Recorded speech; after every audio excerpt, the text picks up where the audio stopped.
దేవుడు నీ జీవితం పట్ల ఉన్న ప్రణాళికను నెరవేర్చడానికి నువ్వు చేయాల్సిన పని ఏంటో తెలుసా?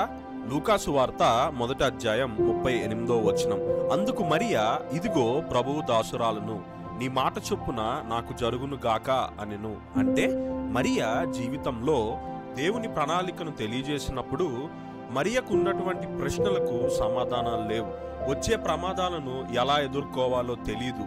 దేవుని ప్రణాళికను గూర్చినటువంటి పూర్తి అవగాహన లేదు.